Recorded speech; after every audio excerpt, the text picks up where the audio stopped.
Okay, just take a look at the people you're sitting with, because one woman at every table in this room is going to get breast cancer sometime in her lifetime.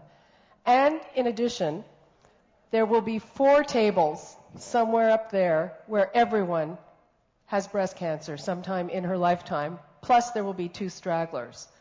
That's what the numbers mean in this room alone. 150 women in this room will have breast cancer. That's the bad news. There's also good news. The good news is that survival rates are way up, and that's because of early detection and better treatment. So most of those women in this room who will have breast cancer and who will become part of this very reluctant sisterhood will die with breast cancer and not of breast cancer. And that means that it's not what it was 40 years ago when my mother had breast cancer. But still, there's basically nothing more terrifying than hearing that C word for the first time when you know that they're talking about you.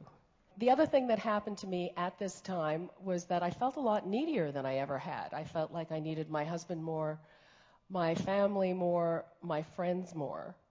And because of that, I decided that I was going to make it easy for them to be around me. So when people ask me how it was that I've managed to get through this with a positive attitude, really, it was a choice. It was a very conscious choice on my part. And what I found by doing that was that it really made it a lot easier for me to be around me.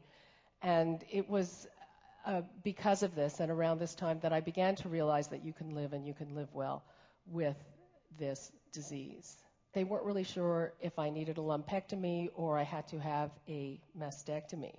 I remember being back at Women's College Hospital for a breast ultrasound, and suddenly in walks this radiologist, lovely young woman, and she picks up the wand from the technicians and starts doing the test herself.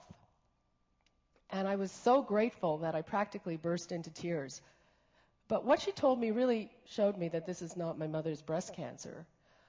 So there she is, and I said, you're doing this so you can decide what kind of surgery I should have, whether I need to have a lumpectomy or a mastectomy. And she says, it's not just a question of what we say, it depends what you want.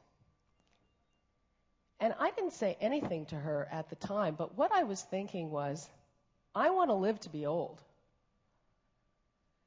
And again, I just really didn't think that I had the tools to make that kind of a choice.